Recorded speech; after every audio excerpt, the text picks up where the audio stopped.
Hello friends, welcome to my channel. আজকের যে টপিকটা আলোচনা হবে, আমাদের আগের দিনের যে গেস্ট, যাকে তোমরা প্রত্যেকে অনেক ভালোবাসা দিয়েছো, আমাকে পার্সোনালি ক্লাসে জিজ্ঞাসা করেছো যে স্যার ওই দাদাকে আবার নিয়ে আসতে, mutual fund, stock, ETF, index fund সমস্ত কিছু নিয়ে তোমরা অনেকেই কোশ্চেন করেছিলে, দাদা এইগুলো নিয়ে ডিসকাস হোক, স্টক নিয়ে ডিসকাস হোক।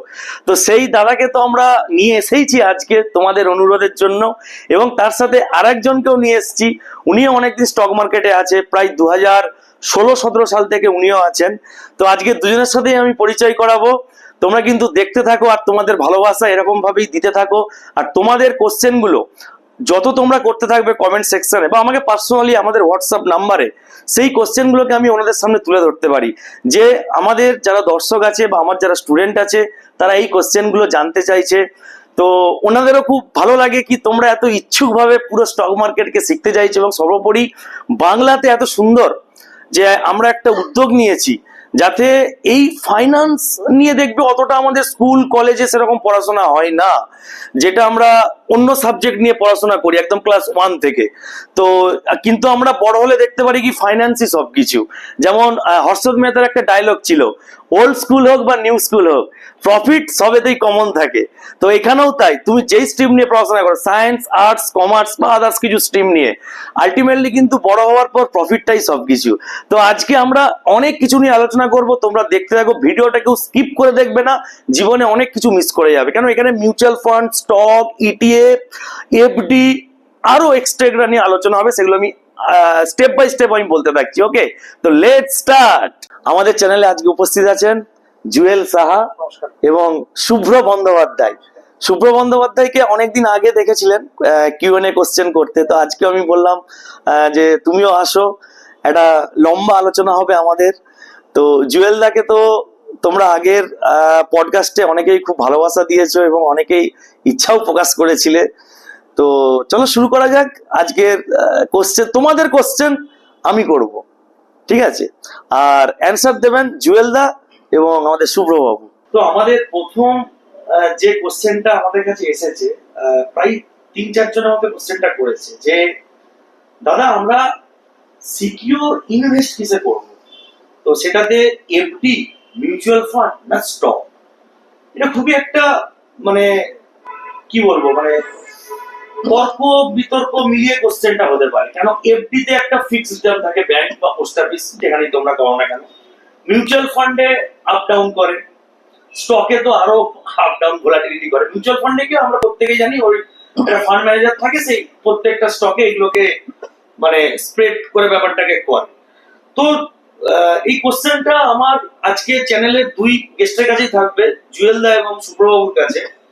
যে প্রথমে জুয়েলদার কাছে আসছি, তারপরে আমি শুভ্রবাবুর কাছে আসবো, যে কোনটাতে করলে সবচেয়ে আমরা মানে সবাই সিকিউর ফিল করতে, মানে এফডি, মিউচুয়াল ফান্ড ভার্সেস বা স্টক, বা এফডিটা কি, মিউচুয়াল ফান্ড কি, স্টক কি, যদি এটাকে একটু মানে বড় করে মানে ডিটেলসে আপনি এটাকে এক্সপ্লেন করেন, যে সবগুলো পজিটিভ নেগেটিভ দুটো দিকই, এফডি পজিটিভ নেগেটিভ, মিউচুয়াল ফান্ডের পজিটিভ নেগেটিভ, স্টকের মানে ডিটেলসে আপনি একটা এক্সপ্লেন করুন।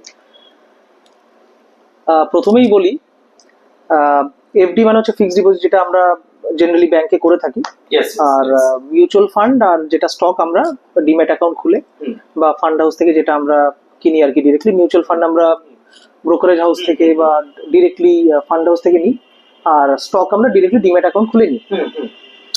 এবার ফিক্সড ডিপোজিট, দেখো ফিক্সড ডিপোজিট সবচেয়ে সেফেস্ট ইনস্ট্রুমেন্ট।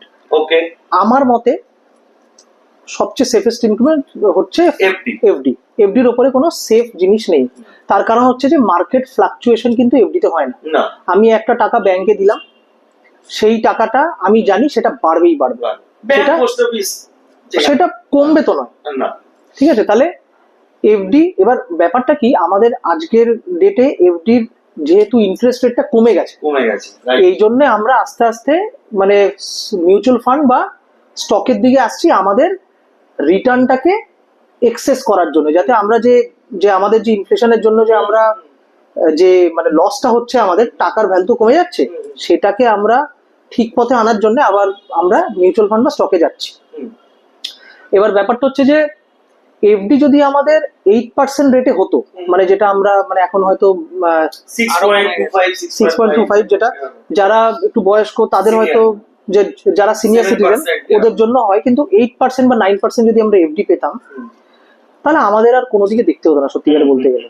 তার কারণ হচ্ছে যে অনেকটাই রিটার্ন আমরা, কারণ আমাদের যখন আমাদের বাবা মারা বা আরো যারা গুরুজন আমাদের দাদু সময়কার যারা ছিলেন তারা কিন্তু এফডিতেই কিন্তু অনেক টাকা রাখতেন, এবং ওটা কিন্তু মানে অনেক টাকা ওরা গ্রো করেছেন এফডিতে। এবং এই জন্য যদি আমরা আমাদের ফ্যামিলির কোনো মেম্বারকে জিজ্ঞেস করি যে কি করবো, ওরা কিন্তু সবচেয়ে বলতে এফডিটাই বলে, কারণ ওদের ভরসাটাই এফডিতে। এবার ব্যাপারটা হচ্ছে যে মিউচুয়াল ফান্ড আর স্টক, আমি এখানে একটা জিনিস বলি, আমরা যদি একটা স্কেলে মাপি কোনটা সেফ এবং কোনটা আনসেফ, এগুলো তো সব অ্যাসেট ক্লাস। এফডি একটা অ্যাসেট ক্লাস, মিউচুয়াল ফান্ড একটা অ্যাসেট ক্লাস, স্টক একটা অ্যাসেট ক্লাস, আরো অনেক ধরনের অ্যাসেট ক্লাস আছে। তাহলে সবচেয়ে সেফেস্ট যেটা লেফটে আমাদের এফডিটাই আসবে, এবং সবচেয়ে যেটা দূরে যেটা লাস্ট সেটা কিন্তু আমাদের স্টক আসবে।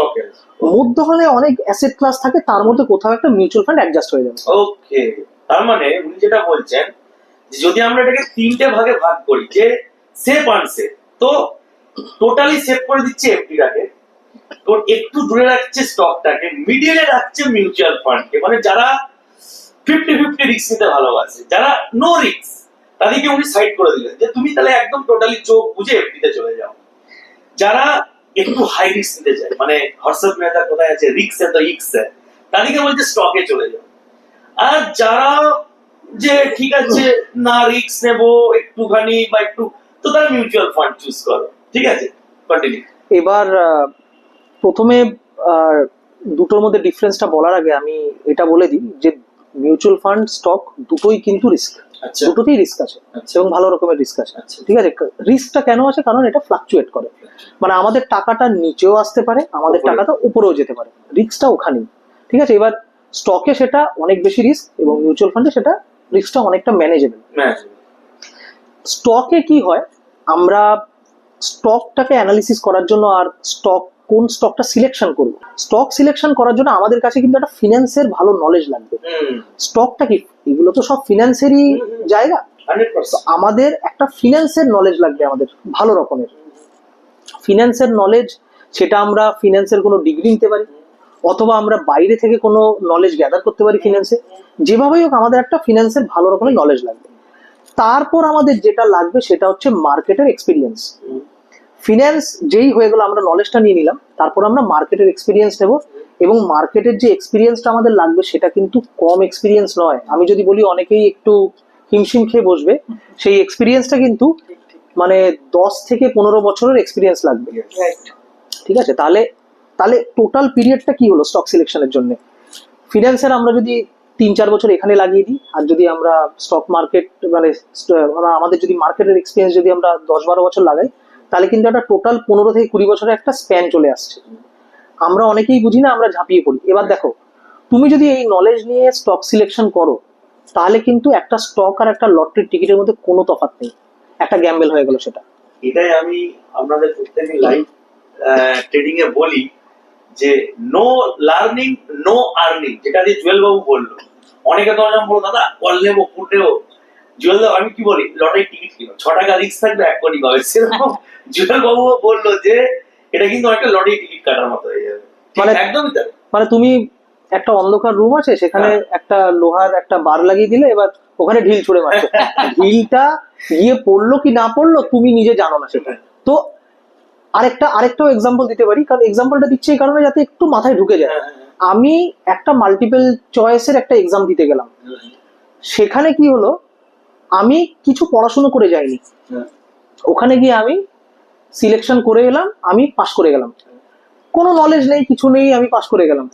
এটা কতবার হতে পারে? কতবার এই এক্সাম তুমি যদি দাও তাহলে কতবার এভাবে পাশ করে বেরোবে? আন্দাজে ঢিল ছুড়ে ওখানে কতবার আসবে? 1-2 বার আসতে পারো, 100 বারের মধ্যে 1 বার। তেমনই স্টকও কিন্তু তাই। আমি যদি একবার স্টকে গেইন করে যাই কিছু টাকা, অথবা যদি সেকেন্ড টাইম আবার গেইন করে যাই, আমি কতবার এরকম আন্দাজে মারতে পারবো? এইটার তো একটা লিমিট আছে, নিশ্চয়ই আমরা 2-3 বারের পরে আর পারবো না। তো এই জন্য কিন্তু স্টকটা রিস্কি। ঠিক আছে, এবার মিউচুয়াল ফান্ডে কিন্তু এই জায়গাটা কিন্তু অনেকটা রিস্কটা কমে যায়। যদিও কোনো রেকমেন্ডেশন নয়, আমি মিউচুয়াল ফান্ড স্টক দুটোকেই বলছি, দুটোই রিস্কি, মানে দুটোই কিন্তু রিস্কি, কিন্তু তার মধ্যে মিউচুয়াল ফান্ডটা একটু কম রিস্কি, এই জন্য আমি মিউচুয়াল ফান্ড নিয়ে আলোচনা করছি। যেটা মিউচুয়াল ফান্ডের ব্যাপার, যে আমরা যেটা এক্ষুনি ডিসকাশন করলাম, যে আমাদের একটা ফিনান্সিয়াল নলেজ লাগবে, একটা টোটাল একটা মানে আমাদের একটা মার্কেটের এক্সপিরিয়েন্স লাগবে। এই যে টোটাল এক্সপিরিয়েন্স, যে পুরো এই যে 10-15 বছর বা 20 বছর এক্সপিরিয়েন্স, এটা কিন্তু মিউচুয়াল ফান্ডে যারা ফান্ড ম্যানেজার ইয়েস, তাদের কাছে কিন্তু এই এক্সপিরিয়েন্সটা আছে। এবং মিউচুয়াল ফান্ড যে ফান্ড হাউস, তারা কিন্তু এমনই লোককে সিলেকশন করে বা রিক্রুট করে বা মানে ওদেরকে দেয় এই দায়িত্ব এত বড়, কারণ হাজার হাজার কোটি টাকার দায়িত্ব এক একটা মিউচুয়াল ফান্ডে। এক একটা ফান্ডে অনেক ছোট ফান্ডও আছে, আবার 60,000 কোটি টাকার ফান্ডও আছে। এত বড় দায়িত্ব তো এমনি সেমনি লোককে দেওয়া যায় না, তার জন্য একটা ব্যাকগ্রাউন্ড লাগে একটা লোক। তো সেই ধরনের ফান্ড ম্যানেজার যারা, ওই ধরনের ফান্ড ম্যানেজার যারা, তাদেরকে নেওয়া হয়। তাহলে আর এক একজন ফান্ড ম্যানেজারের যদি আমরা ব্যাকগ্রাউন্ড দেখি, আমরা কিন্তু অনেকটা ঘাবড়ে যাব, কারণ অনেকে আইআইটি থেকেও থাকে, অনেকে আইএমস থেকেও থাকে, এবং অনেকে সিএ ডিগ্রি নিয়ে আসে, প্লাস এক্সপিরিয়েন্স নিয়ে আসে। তো আমার মনে হয় এই দুটোর মধ্যে যদি আমি মানে তুলনা করি, তাহলে মিউচুয়াল ফান্ডটা অনেকটা কম রিস্কি স্টক থেকে। আমার তো এটাই বক্তব্য। তার মানে জুয়েল বাবু যেটা বললো যে মিউচুয়াল ফান্ডটা যেহেতু কম রিস্ক, কেন কি মানে ফান্ড ম্যানেজাররা থাকে যারা অনেকটা মার্কেট সম্পর্কে অনেক দিনের আইডিয়া আছে, এক্সপিরিয়েন্স আছে। কেন কোনো ফান্ড ম্যানেজার চাইবে না যে তার মিউচুয়াল ফান্ডটা ডাউনে চলে যাক, তাহলে তো একটা বাজারে নেগেটিভ নিউজ বেরিয়ে যাবে সেই কোম্পানির ওপর। হ্যাঁ, তো আর স্টক তো অনেক ভাবে সিলেকশন করা যায়। স্টকে হলে তো সবচেয়ে ভালো, যেটা পুরোটাই তোমার গেন হবে। আর মিউচুয়াল ফান্ডে হলে তোমরা জানো একটা কিছু ফিক্সড ব্যাপার থাকে, কিছুটা ফান্ড যে কোম্পানি তুমি করছো তারাও প্রফিট রাখবে, যে ফান্ড ম্যানেজার সেও কিছু পার্সেন্টেজ রাখে। স্টকটা হলে কি হয় যে প্রত্যেকের কাছে তুমি কি স্টকে করছো তুমি দিনের দিনটা দেখতে পাচ্ছ, কিন্তু মিউচুয়াল ফান্ডে তুমি ওরা বলবে যে কি কোন সেক্টরে আমরা করেছি, কিন্তু পার্টিকুলার কোন স্টকে করেছি সেটা কোন ফান্ড ম্যানেজাররা বলে না, যে আমরা FMCG sector, IT sector, auto sector, এইগুলোর মধ্যে তোমার টাকাটা আমরা স্প্রেড করে দিয়েছি। কিন্তু অ্যাকচুয়াল কোন স্টকে, এবার এটা অনেকটা বড় ব্যাপার আছে। সুব্রবাবু, আপনার এটা তো জুয়েল বাবুর কাছে শুনলাম, তো এবার আপনার কাছে আসছি। তো আপনি যেহেতু অনেকদিন আছেন মার্কেটে, 2015-16 সাল থেকে, তো আপনার একটা তো এক্সপিরিয়েন্স অনুযায়ী মানে কি মনে হচ্ছে বেটার হতে পারে, মানে এফডি, মিউচুয়াল ফান্ড, স্টক?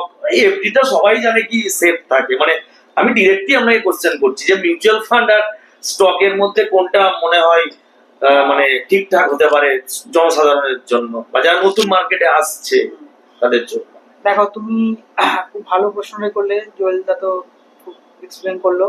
আমি আমার অভিজ্ঞতা দিয়ে বলতে পারি যে যেহেতু এখন এফডি রেট কমে যাচ্ছে, লোকের একটা মানে একটা উৎসাহ জেগেছে যে স্টক মার্কেটে যাওয়া।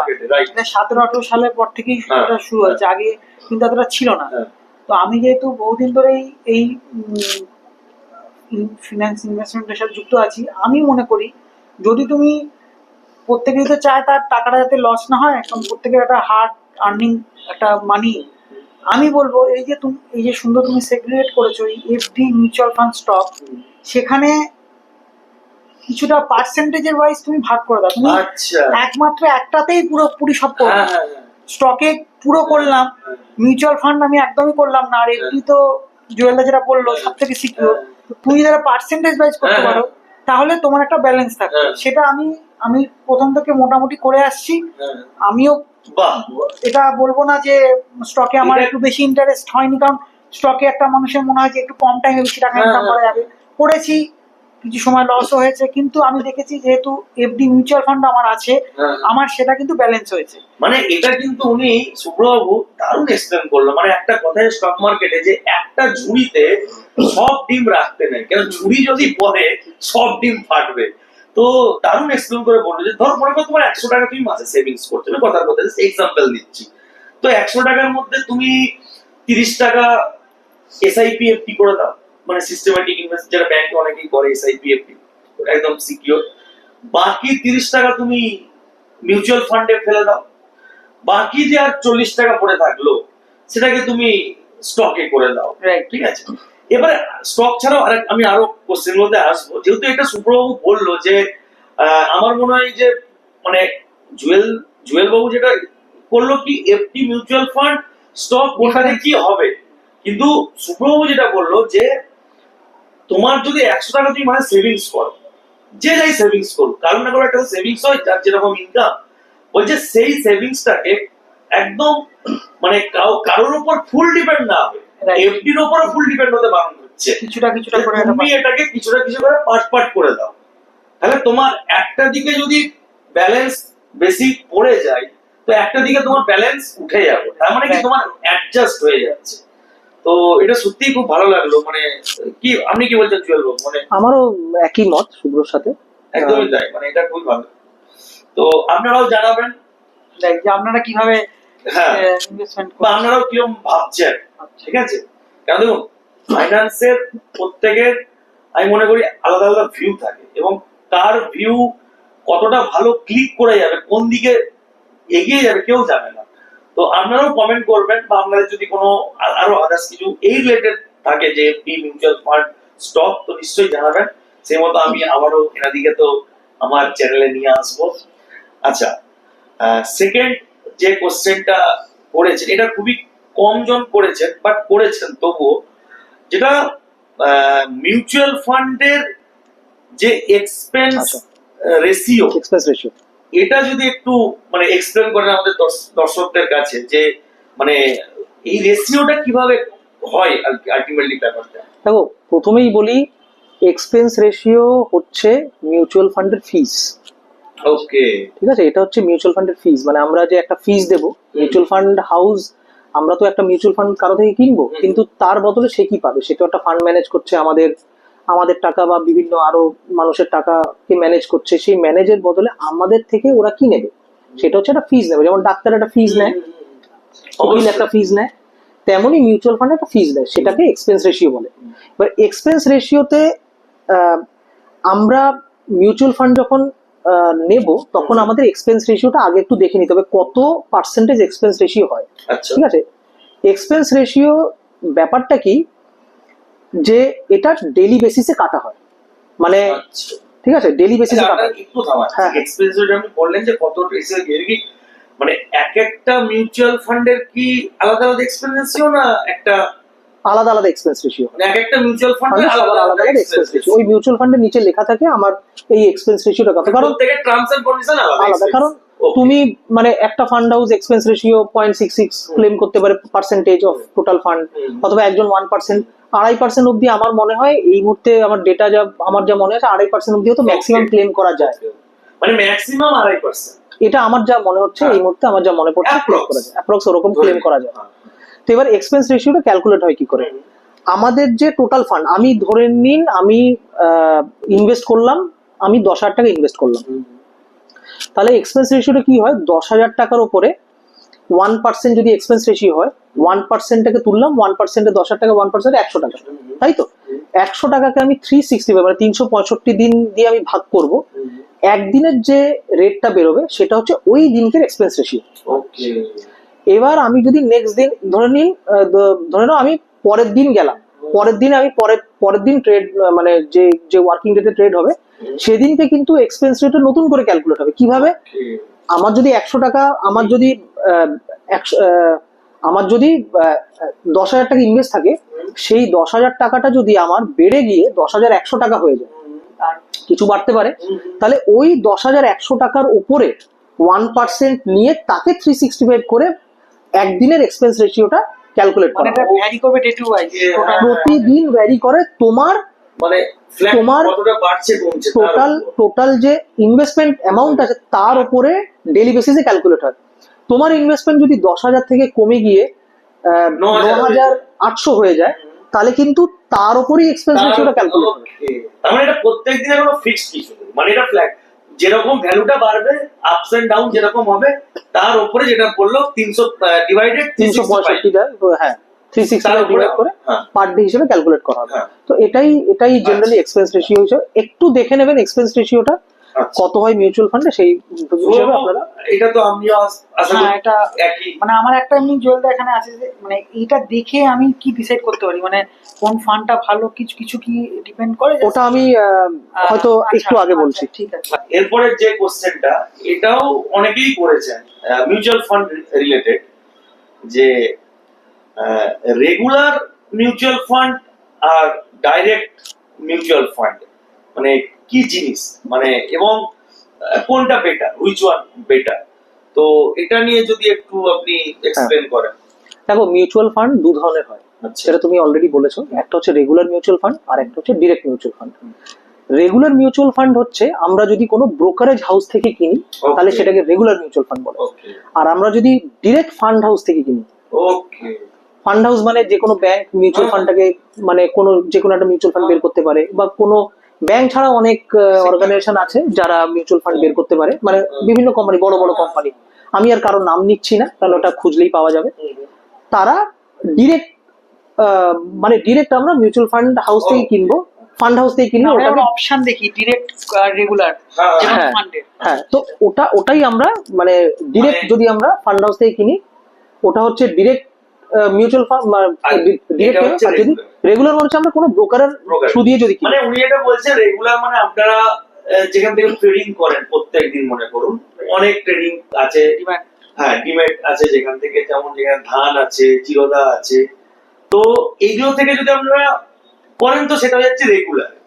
ওখানে দেখবেন যেমন ধানেতেই দেখবেন আমরা দেখতে পাবেন অনেক মিউচুয়াল ফান্ডের নাম থাকে, এবার আপনারা সেগুলো লেখা থাকে অ্যানুয়াল রিটার্ন কত কি না আছে, তো সেগুলো থেকে আপনারা কোট করে দিতে পারেন, মান্থলি হিসাবে করতে পারেন বা যেরকম আপনাদের হবে। আর যেটা ডিরেক্ট যেটা বলছে সেটা হচ্ছে ডিরেক্ট যে ফান্ড গুলো হয়, ঠিক আছে, তো কোনো ব্যাংকেরই বেশিরভাগই হয়, আদার্স অর্গানাইজেশনেরও অনেকে বড় বড় কোম্পানিরাও বার করে, ঠিক আছে, তো এটা একটা খুব ভালো জিনিস।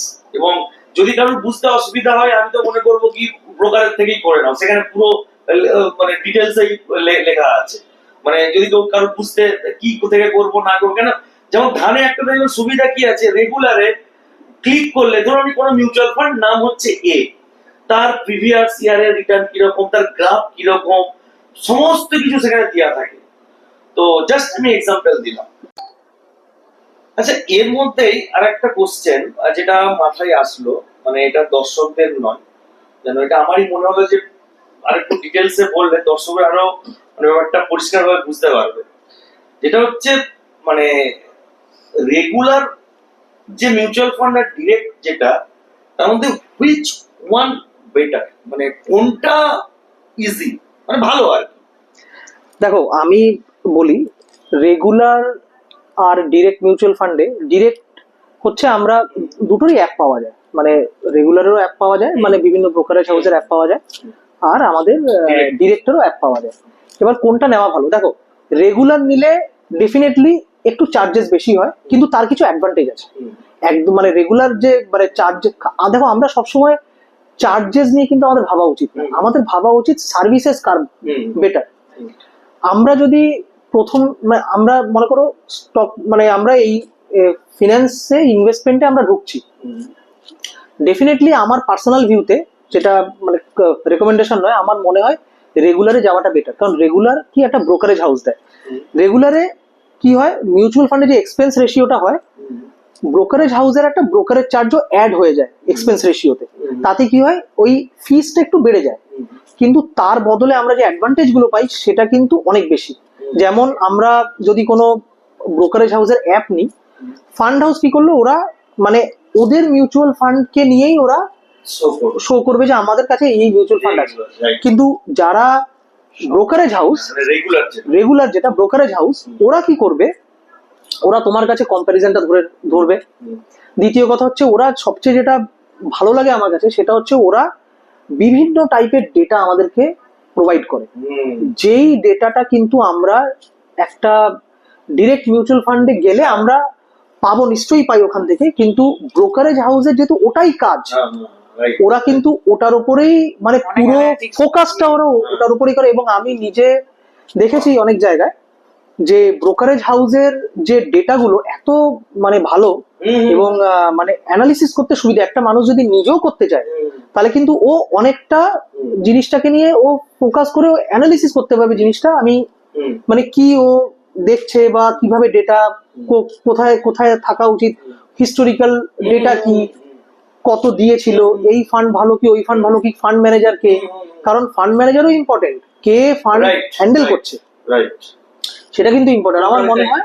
রাইট, আমার মনে হয় ওই জন্য এবং আরেকটা একটু পয়েন্ট অ্যাড করে দিই, কারণ যেহেতু বলছি আমি, একদম এক্সপ্লেইন করো ডিটেইলস। এখানে আমরা খালি শুরুতে নয়, আমরা মানে যে স্টার্ট করলাম তাই আমরা রেগুলার করলাম তা নয়, তুমি অনেককে দেখবে যারা রেগুলারও রাখে এবং ডিরেক্টও রাখে। কারণ দেখো ইনভেস্টমেন্ট এক একজনের এক একটা টাইপের ইনভেস্টমেন্ট হয়, কেউ 10,000 ইনভেস্ট করে, কেউ 50,000 ইনভেস্ট করে, কেউ 1 লাখ ইনভেস্ট করে, কেউ আরো অনেক কোটি কোটি টাকাও বড় বড় যারা ইনস্টিটিউশন তারা invest করে।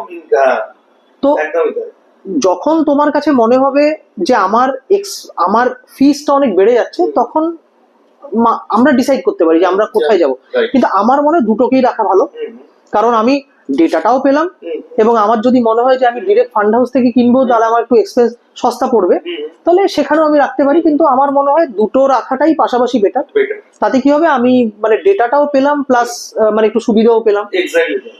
দেখুন, যারা নতুন আছেন, এই যে ডেটার কথাটা বললেন রেগুলার, যেখানে সমস্ত নিউজ থাকবে, শুভ যেটা বলে অ্যানালিসিস করা যাবে, যেটা অ্যানালিটিক যেটাকে আমরা বলে থাকি, বা তার প্রিভিয়াস রিটার্ন, 1 ইয়ার রিটার্ন কিরকম, 6 মান্থের রিটার্ন কিরকম, কোয়ার্টারলি রিটার্ন কিরকম, 5 ইয়ার্সে কিরকম রিটার্ন দিয়েছে। তো আমার মনে হয় কি যারা নতুন এবং কম্পেয়ার হবে ব্যাপারটা, তো নতুন যারা তারা হঠাৎ করে ডিরেক্টে না গিয়ে যে কোনো রেগুলার থেকে করলে কিন্তু তোমরা করতে পারবে এবং সেখানে অনেক অপশন থাকবে। ডিরেক্ট যেটা দেখো বেনিফিট সবেতেই আছে, ডিরেক্টে এটা বলছে কি যে কেবলমাত্র ওদের গুলোই শো করবে।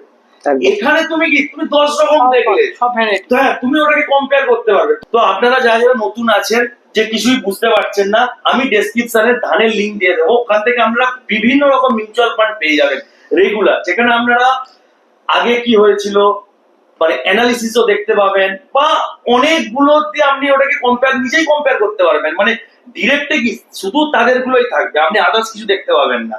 কিন্তু যারা নতুন, এটা তাদের কাছে কিন্তু যে কনফিউজ থাকবে যে আমি করবো তো টাকা ডুবে যাবে না, তো এটা কিন্তু হবে না। তোমরা জেনে বুঝে অ্যানালিসিস করে প্রিভিয়াস ইয়ার রিটার্ন কিরকম তোমরা করতে পারো। তো আমি আবারও বলছি, ভিডিও ডেসক্রিপশনে আমি লিঙ্ক দিয়ে দেবো ধান থেকে। ধানের যারা নতুন দেখছো বা যারা শুরু করতে চাইছো যে আমরাও মিউচুয়াল ফান্ড করতে চাই, কোনো অফিসে তোমরা একটা ভালো জব করছো, একটা সেভিংস তো সবারই দরকার কম বেশি, কারণ প্রত্যেকে আমরা আস্তে আস্তে বড় হচ্ছি, আমাদের নেক্সট জেনারেশনের কথা চিন্তা ভাবনা করতে হবে। তো তাদের জন্য বলছি, আপনারা এই লিঙ্ক থেকে ইউজ করে ধান থেকে একটা ডিমেট অ্যাকাউন্ট ওপেন করে অবশ্যই মিউচুয়াল ফান্ডে আপনারাও ইনভেস্ট করতে পারেন। আচ্ছা, এরপরে আমরা এই কোশ্চেনটাও আমাদের কাছে মানে অনেকজনই করেছে মিউচুয়াল ফান্ডের এই কোশ্চেনটা, যে মিউচুয়াল ফান্ডের এক্সিট লোড কি। আচ্ছা, মানে এটা নিয়ে অনেকে শুনেছে কিন্তু ডিটেলস এর ব্যাপারটাকে জানে না। আচ্ছা, বলি যে এক্সিট লোড মানে হচ্ছে আমাদের মিউচুয়াল ফান্ডে অনেক সময় কি থাকে, সব ফান্ডে নয় কিন্তু অনেক কটা ফান্ডেই আমরা দেখি যে আমাদের একটা ফিক্সড টেনিওর থাকে। ওকে, যে আমি 1 বছর 12 মাস বা আমরা 24 মাস বা আমরা 3 বছরের আগে বেরোতে পারবো না। আমরা যদি ওইটাকে ব্রেক করি, অনেকে ব্রেক করতে পারে, কারণ অনেকের কি হয় এমার্জেন্সি থাকে, শরীর খারাপ থাকতে পারে, বাড়িতে কোনো মানে থাকতে পারে, প্রবলেম থাকতে পারে, বা অনেক বাড়িতে মানে অনুষ্ঠান বা বিয়ে থাকতে পারে, তো অনেক সময় ব্রেক করে নেয়, সেটা সম্ভব, সেটা করা সম্ভব। তো আমরা যখনই আমরা ওই রকম যেখানে একটা ফিক্সড টেনিওর থাকে সেটাকে আমরা যখনই ব্রেক করি এবং মিউচুয়াল ফান্ডটাকে ভাঙিয়ে আমরা যখন মিউচুয়াল ফান্ডে আমরা রিডিম করে ফেলি টাকাটা, তখন আমাদের একটা একটা ফাইন লাগে। ওই ফাইনটাকেই বলে এক্সিট লোড। তো এটা আমরা ওই এক্সিট লোডটাকে আমরা সবসময় মিউচুয়াল ফান্ডের যে মিউচুয়াল ফান্ড ওখানেই আমরা ডিটেলসে পেয়ে যাবো। আমরা এক্সপেন্স রেশিও আর এক্সিট লোডটাকে কিন্তু একটু ভালো করে চেক করে নেবো, কারণ এই দুটো কিন্তু মেইন একটা জিনিস। এক্সিট লোড আমার একটা কোশ্চেন আসলো, মানে আপনি যখন এক্সপ্লেন করলেন তখনই কোশ্চেনটা আমার মানে মনে হলো যে এটা যদি করি তো দর্শকরা আরো বুঝতে পারবে যে এটা কি ডিপেন্ড করে। মনে করুন কেউ আজকে করলো, 3 মাস পর সে ভাঙতে চায়, কেউ 6 মাস পর ভাঙতে চায়, কেউ 2 বছর পর, ধরুন 5 বছরের জন্য করেছে তার আগে, বাট এটাতে কি কোয়ার্টারলি, হাফ ইয়ারলি, অ্যানুয়ালি বা সেকেন্ড ইয়ার, এরকম কোনো ব্যাপার থাকে কি যে মানে এই যে এক্সিট লোড যেটা আপনি বললেন, এটা ডিপেন্ড তো নিশ্চয়ই করবে যে আপনি ম্যাচুরিটির আগে যদি আপনি ওটাকে ভেঙে দেন, ব্রেক হ্যাঁ। করে দেন। ম্যাচুরিটির আগে ওদের একটা ক্যালকুলেশন আছে, ওটা আচ্ছা। ওটা ফান্ড হাউসের উপরে ডিপেন্ড করে। আচ্ছা, তো ওটা আমার যতটাই আমার টেনিওর থাকুক, আমার যদি একটা বাধা টেনিওর থাকে যে হ্যাঁ। এর বাইরে আমি 3 বছরের একটা লক ইন পিরিয়ড, হ্যাঁ, হ্যাঁ। এর পরে আমি রিডিম করতে পারি, তাহলে তাহলে exit আমি load টা লাগবে না। তাহলে আমি লাগবে না। যদি আমি তার আগে রিডিম করি তাহলে কিন্তু আমার তাহলে লাগবে। exit load টা আবার লাগবে। অনেক অনেক এমএফ আছে যেখানে এই ব্যাপারটাই থাকে না, ও, সেখানে কিন্তু এক্সিট লোডের কোনো ব্যাপার নেই।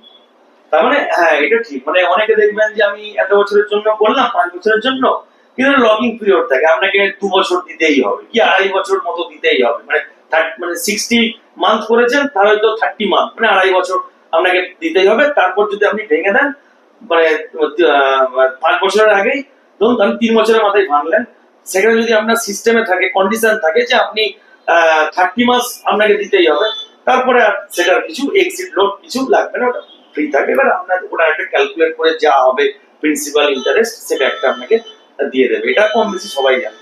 ঠিক আছে, এখানে এটা একটা হ্যাঁ, আমি বলুন। কথা দিয়ে হ্যাঁ, বললো, মানে আমার ব্যক্তিগত অভিজ্ঞতা দিয়ে, হুম, যে মানে যেরকম জয়েলদা বললো, হুম, মানে দর্শক বন্ধুরা এটা কিন্তু ভাববেন না যে সব মিউচুয়াল ফান্ডে এক্সিট লোড থাকে। আচ্ছা কিছু এক্সিট মিউচুয়াল ফান্ড আছে যেখানে কিন্তু এক্সিট লোড জিরো, আচ্ছা তার মানে তার এক্সিট লোড নেই। আচ্ছা, তার মানে এমন নয় যে সেই মিউচুয়াল ফান্ড গুলো ভালো নয়, যথেষ্ট ভালো। ওকে এবার যদি দর্শক বন্ধুদের মনে হয়, সেটা তাদের ব্যক্তিগত ব্যাপার, ওকে ওকে যে একটা পার্সেন্টেজের মতো আমি করবো, যে কিছু যেগুলো তার ভাল লাগছে, যে তার কিছু হতে পারে যে শর্ট টার্মের মধ্যে তার টাকা হ্যাঁ, তুলতে হতে পারে, হ্যাঁ। তাহলে কিছু পার্সেন্টেজ এমন মিউচুয়াল ফান্ড সে করতে পারে যেগুলো হ্যাঁ, এক্সিট লোড নেই। কারণ আমার অভিজ্ঞতায় বলছি, আমার কিছুদিন আগে খুব টাকার দরকার ছিল, আমি মিউচুয়াল ফান্ড অনেকগুলোই রেখেছিলাম, হ্যাঁ। তো আমি সেইগুলোই উইথড্র করলাম যেগুলো আমার এক্সিট লোড নেই। Correct, Okay. কারণ আমি correct. করতে গিয়ে দেখলাম যে আমার অনেকগুলো 700 টাকা 800 টাকা এরকম এক্সিট লোড লাগছে, এবং সেটা কিন্তু ভ্যারি করে। ওকে কিন্তু যেগুলো দেখলাম এক্সিট লোড নেই, সেটা আমি একদম। করলাম, কারণ আমার তো সেই টাকাটা লাগলো না। একদম। তো এটা তো এইটা কিন্তু মানে দর্শকরা ভাবতে পারে। খুবই একটা ভালো, মানে আপনারা যখন মিউচুয়াল ফান্ড কিছু মানে করবেন, একটু জিজ্ঞাসা করে নেবেন, যে এবার দেখে নেবেন, যদি আপনারা রেগুলার থেকে দেখা করেন যায়। ওখানে তো লেখা থাকে, দেখা যায়। অ্যাপে দেখা যায়। আর যদি ডিরেক্ট করেন তো ওদিকে জিজ্ঞাসা করে নেবেন যে দেখুন আমাকে এরকম মানে ফ্রি কিছু দিন, যাতে মনে করুন আমার 3 মাস পর কি 6 মাস পর প্রয়োজন হয়। এটা আমি বলছি না যে সবাই জন্য, যদি আপনার মনে হয় কি না Short আমার term এর জন্য হ্যাঁ লাগতে পারে। রিস্ক থাকে, আমার হয়তো 1 বছরের মধ্যে ভাঙতে হলেও হতে পারে, মানে যাদের 50-50 থাকে, তারা একটু দেখে নেবেন যে এগুলোতে এক্সিট লোড এরকম কোনো টার্মস নেই যে হ্যাঁ, তোমাকে এত মাস পর না করলে লকিং পিরিয়ড। ওটা পুরো ফ্রি। বাহ, এটা একটা কিন্তু ভালোই পয়েন্ট আপনি করেছেন। এটা কিন্তু একটা বেশ নোট ডাউন করে রাখা যেতে পারে। মানে এটা সত্যি খুব ভালো জিনিস। কেন মানে এত কিছু আছে যে আমরা নিজেরাও জানি না। জানি না আর কি। মানে এটা তো একটা গভীর সমুদ্র, আমি সবসময় বলি। যাই হোক, তো পরবর্তী কোশ্চেনে আসছি। মিউচুয়াল ফান্ডে যে এনএভি আছে, আচ্ছা, এর মানে ভূমিকাটা কি? এনএভি ভূমিকা কি মিউচুয়াল ফান্ডে? দেখো মিউচুয়াল ফান্ডে এনএবির ফুল ফর্মটাকে বলে দিই, সেটা হচ্ছে নেট অ্যাসেট ভ্যালু। ওকে ওকে তো এনএবিটা ক্যালকুলেট কিভাবে হয় সেটা যদি বলি তাহলে দর্শক অনেকটা বুঝে যাবে এনএবিটা কি। আমার যেই একটা ফান্ড আছে, মিউচুয়াল ফান্ড আছে, ওকে সেটার মধ্যে যতজন সবাই মিলে তো ইনভেস্ট করছে, আর সবাই মিলে একটা ইউনিট বের করছে তার। আমি ধরে নাও আমরা 100 জন ইনভেস্ট করলাম, 1 লাখ টাকার টোটাল অ্যাসেট ভ্যালু হলো, আর আমার 10,000 ইউনিট, মানে মানে আমি 10,000 কোয়ান্টিটি আমি ইউনিট পেলাম, মিউচুয়াল ফান্ডের ইউনিট পেলাম। যেমন স্টকে আমরা ইউনিট পাই, কোয়ান্টিটি পাই, তেমনই আমরা মিউচুয়াল ফান্ডে পাই। তাহলে এই যে পার ইউনিটের ভ্যালুটাই আমরা ন্যাভ হিসেবে বলি, ওকে ঠিক আছে? এবং এটা ডেইলি ফ্লাকচুয়েট করে। মানে আমার যেমন শেয়ারে স্টক ফ্লাকচুয়েট করে ডেইলি প্রাইসটা, এই ন্যাভটাও কিন্তু ওই স্টকের প্রাইসের মতোই ডেইলি ফ্লাকচুয়েট করে।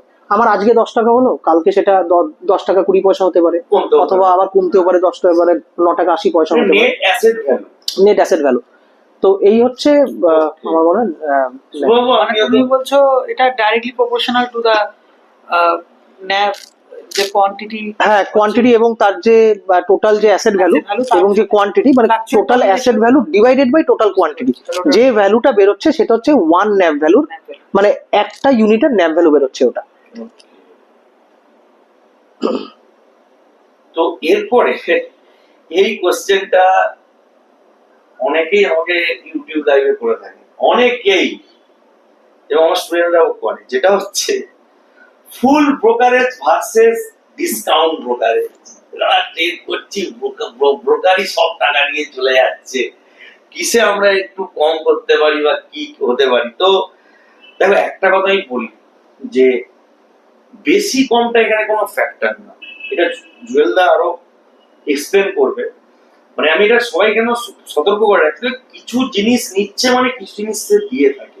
তাহলে আমি বলছি না যে কেউ খারাপ কেউ ভালো, সবাই ভালো, আবার মানে একটু জেনে শুনে না করলে সবাই খারাপ হবে। তো ব্যাপারটা হচ্ছে কি, তোমাকে ব্যাপারটা প্রথমে পুরোটা বুঝে আসতে হবে। মানে এ আজকে একদম দিচ্ছে মানে চলো চলে যাই অন্ধের মতো করে, এই জিনিসটা আমি কাউকে করতে বারণ করবো। কেন মানে যেটাকে পরিষ্কার বাংলা ভাষায় বলে লোভ। কেন এটা এমন এক ফাইন্যান্স মানে সবারই একটা লোভ কম বেশি থাকবে, কিন্তু অতিরিক্ত লোভটা কারোর পক্ষে ভালো না। তো জুয়েল বাবু, এটা সিরিয়াস, আমাকে অনেকেই জিজ্ঞাসা করে, আপনি ওটাকে একটু ভালো করে এক্সপ্লেন করুন। সুপ্রভু, আপনার কাছেও আমি আসবো এই কোশ্চেনটা নিয়ে, কেন এটা সত্যি খুব একটা ইম্পর্টেন্ট কোশ্চেন। কেন অনেকে, আমারই এত স্টুডেন্ট আছে ওভার ট্রেডিং এত করে যে যা প্রফিট করে তা ব্রোকারেজ দিয়েই চলে যায় তারা, মানে ওভার ট্রেডিং এর জন্য। তো সেটা আলাদা টপিক। জাস্ট আমি এটা জিজ্ঞাসা করছি যে ফুল ব্রোকারেজ ভার্সেস ডিসকাউন্ট ব্রোকারেজ ব্যাপারটা একটু যদি আপনি এক্সপ্লেন করেন। দেখো, দুটোর মধ্যে একটা ভালো তফাৎ আছে। ফুল ব্রোকারেজ মানে হচ্ছে যাদের, এক কথায় যদি বলি, যাদের লোকাল অফিস আছে। ওকে, ঠিক আছে, লোকাল অফিস মানে কি? লোকাল অফিস মানে হচ্ছে আমার বাড়ি থেকে 5 কিলোমিটারের ভেতরে অথবা যাই কিলোমিটার ভেতরে একটা অফিস আছে লোকালি, যেখানে আমি ট্রাভেল করতে পারবো, বা ওখান থেকে এক্সিকিউটিভ আমার বাড়িতে ট্রাভেল করতে পারবে। তুমি অনেক সময় দেখবে যে তুমি একটা কোথাও একটা কোনো একটা, আমি কোনো নাম নিচ্ছি না, কোনো ফুল ব্রোকারেজ বা ডিসকাউন্ট ব্রোকার কারো নাম নিচ্ছে না, কারণ রেকমেন্ডেশনও নয়। ধরে নাও তুমি একটা ফুল ব্রোকারেজে তুমি মানে মানে তুমি একটা অ্যাকাউন্ট খুলবে আর কি। তাহলে কি হবে, যদি ওরা যদি ফুল ব্রোকারেজ হয়, ওরা কি হবে, ওদের একটা এক্সিকিউটিভ বা একটা স্টাফ তোমার কাছে চলে আসবে, তোমার থেকে সমস্ত ডকুমেন্ট সই করিয়ে ডিম্যাট অ্যাকাউন্ট খোলাবে, এবং তোমাকে একটা আরএমও প্রোভাইড করবে, রিলেশনশিপ ম্যানেজার প্রোভাইড করবে। ওরা একটা লোকাল অফিস চালাবে, যেটা একটা full running full fledged office, যেখানে ট্রেডিং হবে। তোমার একটা ডিলার থাকবে, ওই ডিলারকে তুমি অর্ডার বলবে পাঞ্চ করতে, সে তোমার হয়ে অর্ডার পাঞ্চ করবে, এবং তোমার মানে টাইমটা খুবই কম। কারণ দেখো, অনেক সময় কি হয় যে অনেকে খুব হুড়োহুড়িতে থাকে যে আমার এক্ষুনি পাঞ্চ করতে হবে অর্ডারটা। তো এক্ষুনি পাঞ্চ করতে হলে তোমাকে কিন্তু সেই ফুল ব্রোকারেজের ওই ডিলারের কাছেই ফোনটা করতে হবে ইমিডিয়েট, তাহলে কাজটা হয়ে যাবে। যে তোমার আরএমও থাকবে। আরএম রিলেশনশিপ ম্যানেজার কি, সে আমাদের মানে টাইম টু টাইম আমাদেরকে গাইডেন্স দেবে। আমি তার থেকে অ্যাডভাইস নিতেও পারি, নাও নিতে পারি, সেটা আমার ব্যক্তিগত ব্যাপার। কিন্তু আমাকে টাইম টু টাইম, আমার যদি কোনো প্রবলেম, অনেকে কি হয়, আমার কিছু যদি জানতে হয়, আমার ইমিডিয়েটলি তার অ্যান্সার লাগবে, তাহলে আমি আরএম কে ফোন করলাম, আরএম কে ফোন করে বললাম, দাদা এটা ব্যাপারটা কি, এটা একটু বুঝিয়ে বলুন। রিলেশনশিপ ম্যানেজার কিন্তু রেসপন্সিবল এবং অ্যাবাইড যে তোমাকে ওটা বোঝাবে এবং তোমাকে প্রশ্নের উত্তর দেবে, এবং ওরা ভালো করে বুঝিয়েও দেয়। কারণ আমার পার্সোনাল এক্সপিরিয়েন্স আছে, খুব সুন্দরভাবে ওরা বোঝায়, ভালো করে সুন্দরভাবে বোঝায় জিনিসটাকে নিয়ে, এবং হেল্প করে, প্রচুর সাপোর্টিভ ওরা। আর ডিসকাউন্ট ব্রোকারেজ যেটা, তাদের এই লোকাল সাপোর্টটা থাকে না, তাদের সাপোর্টটা কিন্তু সেন্ট্রালি থাকে। সেন্ট্রালি ওরা পুরো ভারতবর্ষে একটা দুটো তিনটে, যেখানে ফুল ব্রোকারেজে গাদা গাদা অফিস, এক একটা সিটিতেই অনেকগুলো অফিস থাকে, সেখানে একটা ফুল ব্রোকারেজের অফিস সংখ্যাটা পুরো ভারতবর্ষে হাতে গোনা। তো এতে কি হয়, ওরা যেহেতু অফিস মেনটেন করে না, ওদের ব্রোকারেজটাও কম লাগে, রাইট। আর ফুল ব্রোকারেজ যেহেতু একটা অফিস মেনটেন করে, স্টাফ থাকছে। দেখো, আমরা যদি বলি যে ফুল ব্রোকারেজ আমরা নেবো কেন, মানে আমাদের তো অনেক টাকা লাগবে, কিন্তু ওরা সার্ভিসটাও দিচ্ছে, সেটাও দেখতে হবে। আরেকটা কথা আমি বলি, যেটা মিউচুয়াল ফান্ডের সময় বলেছি, যে এই যে ফুল ব্রোকারেজ হাউস আমাদের থেকে তো কিছু এক্সট্রা চার্জ করছে, তার বদলে ওরা কিন্তু যে রিপোর্ট গুলো বের করে, সেগুলো কিন্তু মানে পড়ার মতো। আচ্ছা, ওই রিপোর্টে কিন্তু আমরা অনেক ইনফরমেশন পাবো, যেগুলো আমরা মানে, কারণ ওদের স্টাফও বেশি, ওদের ক্লায়েন্টও বেশি, অ্যানালিসিস বেশি হয়, ওরা মানে ফুল সাপোর্টটা দিতে পারে। তো ওদের রিপোর্টটা আমার খুবই ভালো লাগে, পার্সোনালি আমি দেখেছি ওদের রিপোর্টটা খুব ভালো, যেটা আমাকে একটা খুব উপকৃত হয়েছি অনেক সময়। তার মানে এটা না যে ডিসকাউন্ট ব্রোকারেজ ভালো নয়, ডিসকাউন্ট ব্রোকারেজও ভালো, ওর ব্রোকারেজ চার্জটা কম, ওটাও তো একটা বড় ব্যাপার যে আমার টাকাটা কম লাগছে। তো আমার মনে হয় এটা হচ্ছে দুটোর মধ্যে ডিফারেন্স আছে। আচ্ছা আচ্ছা, এরপরে নেক্সট কোশ্চেন। আচ্ছা, আরেকটা সুব্রবাবুর কাছে আমি আসি এখানে, যে সুব্রবাবু, আপনার কি মনে হচ্ছে which brokerage we should choose? মানে আপনি যদি অ্যাজ এ ট্রেডার, উনি তো একজন ইনভেস্টমেন্ট বা দুটো দিকই বললেন, তো এই কোশ্চেনটা আমি মানে আপনাকেই আমি করছি যে which brokerage we should choose.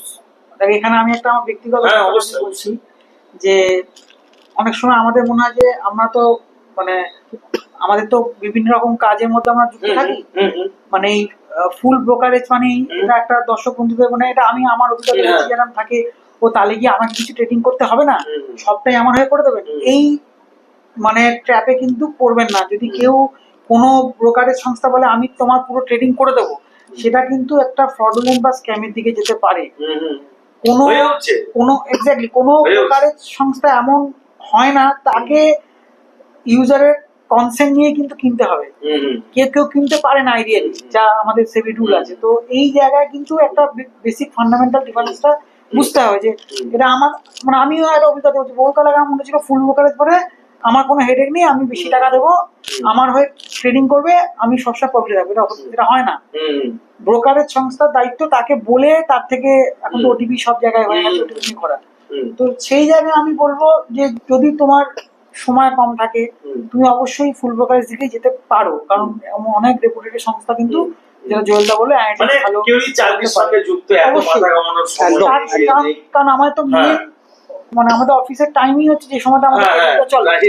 তো সেই ক্ষেত্রে যদি সে মনে করে সে সেই ক্ষেত্রে তাহলে ফুল ব্রোকারেজ করতে পারে, কিন্তু সে জানে তারপর মানে অন্ধ মতো বিশ্বাস না করে, কারণ তারকে কিন্তু যুক্ত থাকতে হবে, সেটা না হলে হবে না, না হলে ডিসকাউন্টেড চাকরি করতে হবে। মানে আরএমও কি করছে, মানে আমরা যদি কেউ আরএমও থাকে, আপনি তাকে কোশ্চেন করবেন যে আপনি কিসে করলেন, তার যে নিশ্চয়ই তার কিছু ডেটা থাকবে। এমনি এমনি সে তো আর করে দিতে পারে না, আপনাকে ফোনে বললো আপনিও বলে দিলেন, একটা মানে ভেরিফিকেশন ব্যাপার থাকবে। তো এইগুলো উনি বলছেন যে বিশেষ করে একদম রেট ছাড়া অফিস, দেখুন আমাদের ট্রেডিং কখন চালু হয়, 9টা থেকে 3:30 পর্যন্ত। জেনারেলি অফিসও আমাদের 9টা থেকে চালু হয়, বা তার আগে থেকেও অনেকে অফিসে বেরিয়ে 8টা থেকে, কারণ যদি দূরে অফিস হয় তাকে রেডি হতে হতেই তখন তার ট্রেডিং করার দিকে অত মন থাকে না। তো আমি টোটাল ধরি তো মানে পুরো ট্রেডিং আওয়ার্সটাই অফিস আওয়ার্স একদম, বরঞ্চ তারপরেও অফিস আওয়ার্স চলে। ট্রেডিং তো 3:30টায় ছুটি, মানে বন্ধ হয়ে যায়, ক্লোজ হয়ে যায়। অনেক অনেক অফিস তো 6টা 7টা পর্যন্ত ইয়েতে চলে। তো যাই হোক, তারা দেখতে পারে। আর না হলে যারা আমাদের মতো মানে full time trading plus invest করেন, তাদের জন্য তো ডিসকাউন্ট ব্রোকারেজ ঠিক আছে, মানে তারা ফোন করো, ইয়ে করো, সবই করতে পারেন। কেন আপনি সারাদিন বাড়িতেই বসে আছেন, চার্ট দেখছেন, নিউজ দেখছেন, জি নিউজ, আরো অনেক কিছু ইয়ে আছে, আপনি ইকোনমিক্স টাইম পড়তে পারেন, পেপার নিতে পারেন, মানে নানা গুগল আছে, গুগল থেকে আপনি দেখতে পারেন। আর যেগুলো আমাদের এখন যে যে ব্রোকারেজ গুলো বেরিয়েছে ডিসকাউন্ট ব্রোকারেজ, তারা এখন প্রত্যেকেই নিউজ একটা তাদের মানে ইয়ে থাকে, ওই কলাম থাকে, প্রত্যেকদিন কি নিউজ আসছে না আসছে আপনি আপনারা পেয়ে যাবেন। মানি কন্ট্রোল, এটা একটা প্রত্যেকেই জানে মানি কন্ট্রোল অ্যাপসটা, আশা করি যারা ইনভেস্টমেন্ট বা ট্রেডিং করেন প্রত্যেকের কাছেই আছে। আমি তো এটা রেকমেন্ডও করবো, কেন মানি কন্ট্রোল অ্যাপসটা থেকে কি নলেজ, নিউজ, কারেন্ট নিউজ সমস্ত কিছু আপনারা পেতে পারেন। আশা করি জুয়েল বাবু আমার সঙ্গে একমত হবে, যারা এই লাইনে যুক্ত আছে আর কি, যুক্ত রাখতে চাই, বা যারা নলেজ রাখতে চাই। যে ধরো তোমাকে এসে কেউ বোঝাচ্ছে, তুমি একজন শিক্ষিত, তুমিও তার কথায় হ্যাঁ হ্যাঁ দিয়ে ইনভেস্ট করে দিলে, তারপরে দেখলে পুরো তোমাকে ভুল বুঝিয়ে অন্য কিছু করে, পাম্প অ্যান্ড ডাম্প বলে একটা কথা আছে, এগুলো কিন্তু জানবেন অনেক ব্রোকারেজ হাউসও যুক্ত থাকে। আমি নাম করছি না, কিছুদিন আগে একজন ভালো ব্রোকারেজ হাউসের এক ভদ্রলোক ধরাও পড়েছেন, সেবি তাকে ফাইনও করেছে রিসেন্ট কিছু বড় এরকম ব্রোকারেজ হাউসের সঙ্গে যুক্ত ছিলেন। তো এগুলো কিন্তু দেখবেন, মানে ফাইন্যান্সে কাউকে বিশ্বাস করবেন না, এটা আমার বারবার বলছি। নিজে আপনারা দেখবেন, বুঝবেন, সুঝবেন, যাচাই করবেন, দরকার পড়লে আপনাদের যদি কেউ মানে কি বলবো গাইডেন্স দেওয়ার থাকে, তাদের কাছ থেকেও আপনারা মানে মানে ফিনান্স কনসালটেন্সি যাকে আমরা বলি, তাদের কাছেও আপনারা যেতে পারেন, ফিস দিয়ে দরকার পড়লে আপনি যাচাইও করতে পারেন, তাতে আপনার কত আর ফিস যেতে পারে। যাই হোক, তো এরপরে কোশ্চেনটা, এটা আমি যে কোশ্চেন গুলো তৈরি করেছিলাম তার মধ্যে থেকে আমার মনে হলো এটা কোনো দর্শকদের কোশ্চেন না। আমার এই কোশ্চেন গুলো দেখে, দর্শকদের কোশ্চেন গুলো দেখে মনে হয়েছিল কি এই কোশ্চেনটা অ্যাড করলে দর্শকরা হয়তো আরো বেনিফিট হতে পারে। তো কোশ্চেনটা একটু অন্য ধরনের, মানে মিউচুয়াল ফান্ড কি বিট করতে পারে ইন্ডেক্স ফান্ডকে? আচ্ছা দেখো, মানে যেহেতু এতগুলো মিউচুয়াল ফান্ড এটা সেটা নিয়ে হলো, তো সেই কারণে আমার মনে হলো যে এটাও এটা করা এটা করা যেতে পারে। তো এটা দেখো, যদি একটু এক্সপ্লেন করো। হ্যাঁ নিশ্চয়ই। দেখো, মিউচুয়াল ফান্ড ইন্ডেক্সকে বিট করার জন্যই বানানো হয়েছে। আচ্ছা, যদি বিট না করে তাহলে আমরা তো ইন্ডেক্স ফান্ডকেই কিনতে পারি, আমরা মিউচুয়াল ফান্ড কেন কিনবো? আচ্ছা, এবং তুমি দেখবে আমি মিড ক্যাপ মিউচুয়াল ফান্ড বা স্মল ক্যাপ মিউচুয়াল ফান্ডের কথা বলছি না, আমি একটু লার্জ ক্যাপ মিউচুয়াল ফান্ডের কথা, যেটা অনেকটা সেফ। লার্জ ক্যাপ মিউচুয়াল ফান্ডে কি হয়, আমরা ইন্ডেক্সের যে আমাদের যে যে শেয়ারগুলো থাকে ইন্ডেক্সে, মানে স্টকগুলো থাকে, 50% বা এক্সাক্ট সংখ্যাটা বলা আমার জন্য উচিত নয়, কিন্তু মানে অনেকটাই ইন্ডেক্সের যেগুলো লার্জ ওয়েটেজ যে স্টকগুলো, ওগুলোকে কিন্তু লার্জ ক্যাপ মিউচুয়াল ফান্ড নেওয়া হয়। তাহলে কি হবে, আমি ইন্ডেক্সের সাথে আমার জিনিসটা চললো, আর তার আর কিছুটা অংশ আমরা একটু মানে কিছু কোম্পানিতে মিউচুয়াল ফান্ড অ্যাড করে যেখানে একটু গ্রোথটা বেশি হয়, আচ্ছা, একটু আমরা এক্সট্রা মানে আলফা জেনারেট করতে পারি। আচ্ছা, আলফা মানেটা হচ্ছে ইন্ডেক্সকে বিট করার জন্য যে পার্সেন্টেজটা, যে গ্যাপটা, মিউচুয়াল ইন্ডেক্স যদি 12% দেয়, মিউচুয়াল ফান্ড যদি 14% দেয়, তাহলে 2%কে আলফা বলে। ওকে। তাহলে মিউচুয়াল ফান্ড আমাদের যদি অবভিয়াসলি মার্কেট যদি বুম থাকে, খুব ভালো চলে, র্যালি হচ্ছে মার্কেটে, তাহলে আমরা কিন্তু মানে আমি বেশিরভাগ ক্ষেত্রেই দেখেছি, মানে যেভাবে মিউচুয়াল ফান্ড গুলো বানানো হয়, এটা কোনো রেকমেন্ডেশন একদমই নয়, এটা আমার পার্সোনাল ভিউ থেকেই বলছি, যেটা আমি অ্যানালিসিস করে বের করেছি আমার জন্য নিজের ক্ষেত্রে। আমি দেখেছি যে মিউচুয়াল ফান্ড যেগুলো, এমএফ যেগুলো, সেগুলো কিন্তু ইন্ডেক্স ফান্ডকে বিট করে, অনেকটাই বিট করে। ওকে, ওকে, এবং যখন বিয়ারিশ মার্কেট হয় বা রিভার্স ট্রেন্ড হয়ে যায় মার্কেট, তখন কিন্তু আবার অনেক সময় কি হয়, ইন্ডেক্স থেকে নিচে অনেকটা চলে আসে। তাতে কি হয়, মানে ওটা আসে কেন, কারণ অনেকগুলো তো গ্রোথ স্টক থাকে যেগুলোর ভোলাটিলিটি একটু বেশি থাকে, একটু কম বা বেশি বাড়ে, ওটা ইন্ডেক্স থেকে একটু কম বা বেশি বাড়ে। ওটা যদি না রাখে তাহলে তো পুরোটাই ইন্ডেক্সের মতোই হয়ে গেল লার্জ ক্যাপ মিউচুয়াল ফান্ড। তো ওই রকম কিছু স্টক থাকে যেটা মার্কেট যদি র্যালি করে তাহলে মার্কেটকে বিট করে আলফা জেনারেট করে, অথবা যদি মার্কেট যদি বিয়ারিশ থাকে তাহলে ওটা একটু নিচে যায়। কিন্তু বিয়ারিশ হলো, আমি দেখেছি অনেক ফান্ড হাউস কি করে, ওরা একটু স্টক গুলোকে চার্ন করে দেয়, আচ্ছা, মানে মিউচুয়াল ফান্ডের ভেতরে যে স্টক গুলো একটু চার্ন করে দেয়। তাতে সুবিধাটা কি হয়, ওরা মার্কেট যখন বিয়ারিশ, কারণ দেখো আমি আগেই বলেছি, ফান্ড ম্যানেজার কিন্তু ভীষণ এক্সপিরিয়েন্স হয়, ওরা জানে যে মার্কেট যখন নিচে যাবে, নিচে যদি দেখো মার্কেট নিচে যাবে, সেটা কিন্তু কেউ প্রেডিক্ট করতে পারে না, আমি করতে পারবো না, তুমি না, ফান্ড ম্যানেজার আশা করি করতে, মানে আমার যা নলেজ হয়তো করতে পারে না।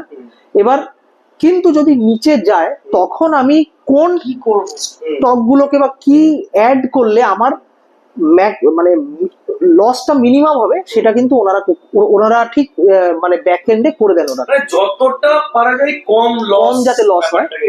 এবং ওঠার ক্ষেত্রেও সেম, যদি ওরা যদি দেখতে পায় যে না, মার্কেট এখন আগামী র্যালি, মানে ইন্টারেস্ট রেট কমছে, আমাদের দেশের ইন্টারেস্ট রেট কমছে, আগামী র্যালিতে বা আগামী একটা ভালো আসতে পারে, মানে মার্কেট উঠতে পারে, তখন কিন্তু ফান্ড ম্যানেজাররা ওটা কিন্তু ওদের বুদ্ধি দিয়ে ওরা কিন্তু মানে আলফা জেনারেটও করে দেয়। তো আমার মনে হয় তোমার অ্যান্সারটাকে আমি মানে তোমার আমি বুঝতে পেরেছি। আচ্ছা, এখানে আমার একটা আলফা জেনারেট বলতে কোশ্চেন আসলো, আমি যেটা জানি না বলেই করছি। মানে যদি বাড়ে সেটা হচ্ছে আলফা জেনারেট, তো যদি কমে সেটা কি হবে? ওটার কিছু নাম তেমন নেই সত্যিকার বলতে গেলে, ওটা নেগেটিভ আলফা বলতে পারি, নেগেটিভ আলফা বলতে হবে, ওটা পজিটিভ আলফা, নেগেটিভ আলফা বলতে পারি। পারা যায়। আচ্ছা, বলা যেতে পারে। ওকে, তো সুপ্রবাবু, এটাতে আপনার কি? মোটামুটি এটা খুব ভালো জয়েল এক্সপ্লেন করেছেন। ওকে, তো আচ্ছা, কি আছে, এবারে আমরা লাস্ট প্রশ্নে চলে আসছি। মানে আরো অনেক প্রশ্ন আপনারা করেছেন, তো একদিনে তো সব মানে অ্যান্সার দেওয়া তো মানে যাবে না, বা ভিডিওটাও অনেক লম্বা হয়ে যাবে। তো যতটা পারা যায় আমরা যেগুলো মেন পয়েন্ট বা এর সাথে রিলেটেড, যেমন আজকে আপনারা বুঝেই গেছেন মিউচুয়াল ফান্ড নিয়েই বেশিরভাগটা ছিল আর কি, প্লাস তার সঙ্গে ইন্ডেক্স ফান্ড আর স্টক নিয়ে ব্যাপারটা হয়েছে। তো আজকের শেষ প্রশ্নে চলে আসছি, দুজনের কাছে আমি এটাতে আসবো। সেটা হচ্ছে, মিউচুয়াল ফান্ড আমাদের লং টার্ম দেখা উচিত না শর্ট টার্ম দেখা উচিত? দেখো আমি বলি, মিউচুয়াল ফান্ড হোক আর যেই কোনো অ্যাসেটই হোক না কেন, মানে মিউচুয়াল ফান্ড তো একটা অ্যাসেট ক্লাস, আমি আগেই বলেছি, এগুলো কিন্তু সবকিছুই আমাদেরকে লং টার্ম ভাবা উচিত।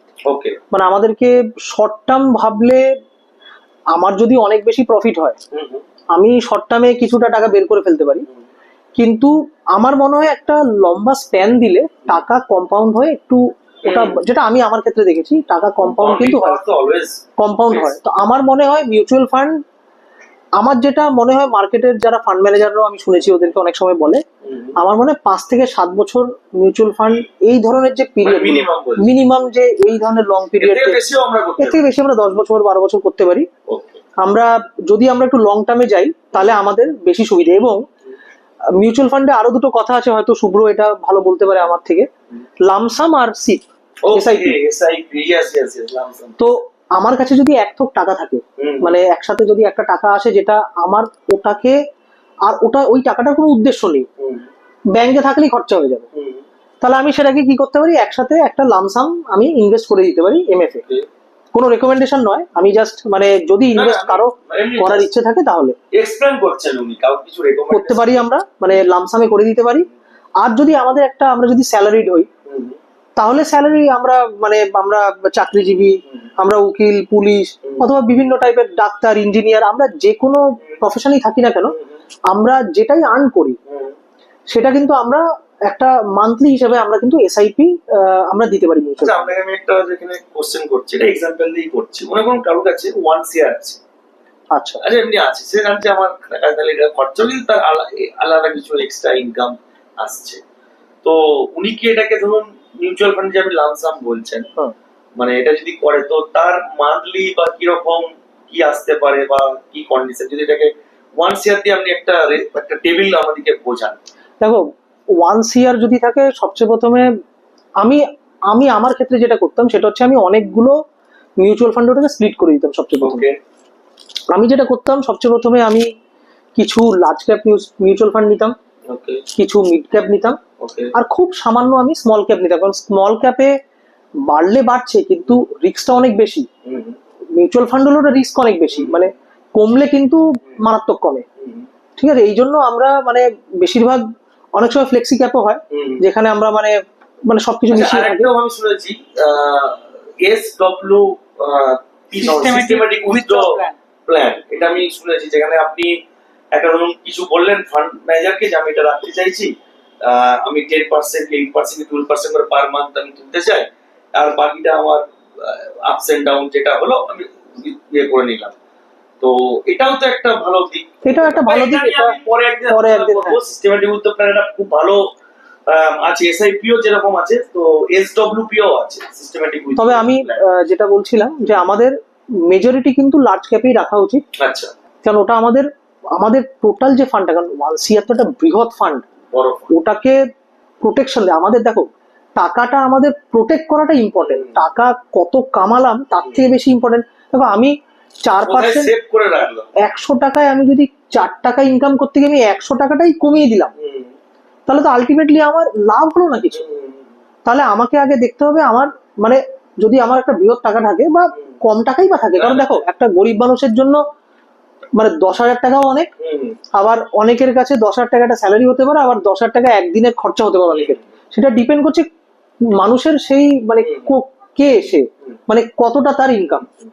তো আমার মনে হয় যার কাছেই যত থাকুক করে লার্জ ফান্ডে থাকাটা বেটার অনেকটা। আমি 60 থেকে 70% যদি আমি লার্জ ফান্ডে রাখি, তারপর বাকি 20-25% আমি যদি মিড ক্যাপে রাখি, আর যদি 5 থেকে 10% যদি স্মল ক্যাপে রাখি, আমার মতে একটা মানে প্রোটেকশনও পেলো টাকাটা, এবং ফান্ড ম্যানেজাররা তো বসেই আছে, ওটার ইনক্রিমেন্ট আমরা ওদের হিসেবে পাবো, মার্কেট যেভাবে বাড়বে। আপনার জুয়েল বাবু এক্সপ্লেন করলে ভালো করে ব্যাপারটা, যে উনি বলছেন যে আমি large cap, mid cap, small cap বা ফান্ড ম্যানেজার আরো বেটার বলতে পারবেন, কিন্তু আপনার এটাতে কি হতে পারে? আমি আমার আবার এখানে অভিজ্ঞতা দিয়ে বলছি, কারণ আমরা এখানে জাস্ট আমাদের অভিজ্ঞতাই বলতে পারি, মানে এটা তো কোনো রেকমেন্ডেশন করা যায় না। তো দেখুন, মানে তুমি যেমন বললে 1 কোটি একটা ব্যাপার, 1 কোটি কিন্তু এটা অনেক বড় টাকা। তো একটা সাধারণ মানুষ যে একজন মিউচুয়াল ফান্ড রাখতে চাইছে, তার তো এই টাকাটা আছে ধরে নিয়ে ঠিক হবে না, তার অনেক কষ্টের টাকা সে জমাচ্ছে। তো সেই ক্ষেত্রে আমি বলবো যদি কারো কাছে অনেক বেশি টাকার অ্যামাউন্ট থাকে, সে লং টার্ম একটা লামসাম ইনভেস্ট মিউচুয়াল ফান্ড করলো সেটা ঠিক আছে, কারণ সত্যি তার তো মানে যে আমাদের একটা ব্যাপার আছে যে টাকা থাকলেই খরচা হয়ে যাবে, তো তুমি ইনভেস্ট করে দাও লং টার্ম। কিন্তু আমি এখানে বলবো যদি কেউ একটা স্টেবল একটা ইনকাম মানে একটা ওইখান থেকে টাকা ইনকাম করতে চায়, কারণ আমি রিসেন্ট লাস্ট 1-2 বছরের মধ্যে কথা বলছি, মার্কেট যেরকম সবসময় তো মানে পুলিশ যায় না, মানে ভোলাটাইল, সেক্ষেত্রে এসআইপি যে কথাটা নিয়ে আলোচনা ছিল, সিস্টেমেটিক ইনভেস্টমেন্ট প্ল্যান, সেইটা কিন্তু করাটা আমি বলবো অত্যন্ত সেফ। কারণ প্রতি মাসে তুমি একটা ফিক্স টাকা করে তোমার অ্যাকাউন্ট থেকে কেটে ওই পার্টিকুলার ফান্ডে যায়, তাহলে তোমার ফান্ডটা কিন্তু অ্যাভারেজ হয়ে যাচ্ছে। তুমি লং টার্ম রাখলে ন্যাপ ভ্যালু যেটা বলেছিল কমলো বাড়লো, তাতে তোমার টোটাল ফান্ডটা তো কমে যাচ্ছে বা বেড়ে যাচ্ছে, সবাই চাই বেড়ে যায়, কিন্তু এটা তো হতে পারে না সবসময় বাড়বে। বাড়লে তোমার ইনকামটা অনেক বেশি হবে, আর যদি কমে তখন তুমি বলবে যে আমি কি করলাম, আমার তো ওটা কিরকম লাগছে, আমি কি তুলে নেবো। কিন্তু তুমি যদি সেই জায়গায় এসআইপি করতে, এটুকু মানে আমার অভিজ্ঞতা দিয়ে বলতে পারি যে তোমার সবসময় একটা অ্যাভারেজ থাকবে। হয়তো তুমি 20-30% এক্সপেক্ট করছো রিটার্ন পাবে, সেরকম পেলে না, কিন্তু একটা ভালো পাবে। এবং ওই মুহূর্তে যে টাকাটা তোমার লামসাম যদি থাকে, সেই টাকাটাও তুমি ব্যাংকে একটা কাইন্ড অফ রেকারিং করতে পারো। রেকারিং থেকে যে টাকাটা পেলে সেটা তুমি এসআইপি তে করে দিলে, তাহলে আর এমন এফডি করলে যেটা তুমি বেসিক্যালি যখন তখন তুলতে পারবে। আমি আমার সেই অভিজ্ঞতা দিয়ে বলতে পারি যে তোমার যে টোটাল ফান্ড আছে, তুমি যদি সেটাকে সিস্টেমেটিক ইনভেস্টমেন্ট প্ল্যানে যাও, আর যে প্রিন্সিপালটা সেটাকে তুমি ব্যাংকে একটা এফডি করছো, তার থেকে তোমার একটা ইন্টারেস্ট আসছে, সেইটাকে তুমি এসআইপি করে দিলে, তাহলে তোমার টাকাটাও থাকলো, তোমার হাত খরচা হবে না, কারণ এফডি করা আছে, এবং ওই ইন্টারেস্ট দিয়েই তুমি বেসিক্যালি এসআইপি করছো, করে আবার 1 বছর পর সেটাকে রেকারিং করে তুলে আবার সেটাকে তুমি এফডি করে দিলে রেকারিং এর মতো করে। তার থেকে যে প্রতি মাসে ইন্টারেস্ট তোমার রেকারিং এর টাকাটা আসছে সেটা দিয়ে এসআইপি করলে। আমি এটা মেনলি যাদের বাজেট কম তাদের জন্য বলছি, কারণ 1 কোটি টাকা যদি কেউ আজকে করে, তার তো মানে সে কেন সেবা করবে, কারণ যাতে সবার একটা স্টেবল একটা দেখে যে আমার একটা প্রফিট আসছে। মানে উনি যেটা বলছেন, ধরো তোমরা কোয়ার্টারলি হাফ ইয়ারলি যে টাকাটা তুলছো না কেন, সেটাকে আবার ঘুরিয়ে আরডি, আর যেটা তুমি বললে সিস্টেমেটিক উইথড্র প্ল্যান, এটা বড় ব্যাপার, এটা অনেকটা বড় আমরা পরে বলবো। যখন তোমার তোলার দরকার হবে তখন তুমি ডাইরেক্ট তুলবে না, তুমি সিস্টেমেটিক উইথড্র প্ল্যান দিয়ে তুলবে, যাতে সেটাও একটা তোমাকে প্রফিট দেয়। হয়তো তুমি 30% প্রফিট পেলে না, কিন্তু তুমি যথেষ্ট ভালো প্রফিট পাবে, যেটা তোমার এফডি থেকে বেশি হবে। এটা নিয়ে আমরা একদিন একটা সেশন করব, এটা একটা পডকাস্ট হবে।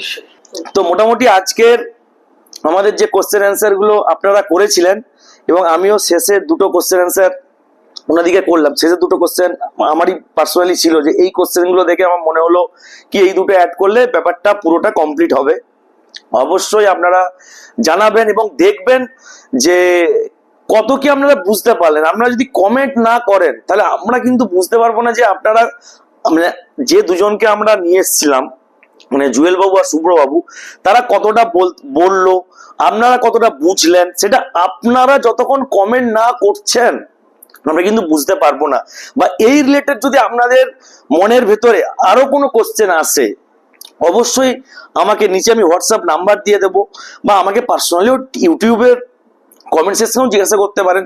তো আমরা নেক্সট টাইম জুয়েল বাবু শুভবাবুকে অবশ্যই আবারও আমার চ্যানেলে ইনভাইট করব। আশা করি ওনাদের মানে খুব কি বলবো, টাইম নিশ্চয়ই বার করে আসবেন, কেন প্রত্যেকের টাইমের তো একটা এখন ভ্যালু থাকে। তো সেই মতো আমি ওনাদিকে আবারও বলতে পারবো কি আমার দর্শকরা এই কোশ্চেন গুলো করেছে, তোমরা আবার আসো, তোমরা এই কোশ্চেন গুলো আমাদেরকে একটু বলো আমার দর্শক দিকে। আর আপনারাও এই ভিডিওটা নিজেদের মধ্যে সীমাবদ্ধ রাখবেন না, এই ভিডিওটা আপনারা আপনাদের ফ্রেন্ড সার্কেল, আপনাদের রিলেটিভ, আপনাদের অফিস কলিগ, বা যারা এখন এমটেক বা পিএইচডি বা যাই করছো না কেন, তাদের যে তোমাদের যে ফ্রেন্ড সার্কেল তাদের মধ্যেও শেয়ার করবে, কেন এই ফাইন্যান্সটা আমাদের প্রত্যেকের দরকার। আজকে হয়তো আমরা বুঝতে পারছি না, কোভিডের সময় আমরা কিছুটা বুঝেছিলাম। 2020-21 সালে আমরা যখন পুরো ঘরবন্দি হয়ে গেছিলাম, তখন আমরা বুঝতে পারছিলাম যে আমাদের জীবনে সঞ্চয় করে রাখাটা কতটা গুরুত্ব ছিল। কেন মানুষের জীবনে কখন কি হয় কিচ্ছু বলা যায় না। আজকে আপনি ভালো একটা অ্যামাউন্ট ইনকাম করছেন, পুরো টাকা আপনি খরচ করে দিচ্ছেন কোনো সেভিংস না করে, এরকম করবেন না। আবার সেভিংসও করলে সরি অন্ধের মতো কোথাও গিয়ে ইনভেস্টও করবেন না। তার জন্য আমি মনে করি নলেজ জানার প্রয়োজন আছে, শেখার প্রয়োজন আছে, তারপরে আপনি ইনভেস্ট করুন। কিন্তু ইনভেস্ট করুন, সেটা আপনি যাই করুন, এফডি করুন, মিউচুয়াল ফান্ড করুন, স্টকে ইনভেস্ট করুন, এসআইপি করুন, যাই করুন না কেন সেটা আপনি অবশ্যই জেনে শুনে বুঝে ইনভেস্ট করবেন। আর শেষে বলবো, যারা নতুন দেখছেন চ্যানেলটা অবশ্যই সাবস্ক্রাইব করে রাখবেন। আর আমাদের ডেসক্রিপশনে টেলিগ্রামের লিংক আমি দিয়ে দেবো। টেলিগ্রামটা ফ্রি আছে, আপনারা প্রত্যেকেই টেলিগ্রামে জয়েন হয়ে থাকবেন। যখনই আমরা এরকম কোনো ইম্পর্টেন্স ভিডিও, এরকম এত নলেজ শেয়ারিং ভিডিও নিয়ে আসবো, সেটা আপনাদের ওখানে আমি লিঙ্ক পোস্ট করে দেবো। যারা নতুন তারা ওখান থেকেও লিঙ্ক ক্লিক করে আপনারা দেখতে পারবেন। এবং আমাদের প্রত্যেকদিন লাইভ ট্রেডিং চলে, সোম থেকে শুক্র। আমরা এখন আমি সেকেন্ড হাফে লাইভ মার্কেটে আসছি, তো সেইখানেও আমি যখনই লাইভে আসবো সেই লাইভের লিঙ্ক আমি শেয়ার করে দেবো। ফ্রি টেলিগ্রাম, কোনো রকম টাকা পয়সা কিচ্ছু না, কোনো মান্থলি সাবস্ক্রাইব কোনো কিচ্ছু নেই, ফ্রি। এবং এটুকু বলবো, আশা করি আপনারা উপকৃত হবেন। থ্যাংক ইউ, সবাই খুব ভালো থাকবেন। Love you all, be positive.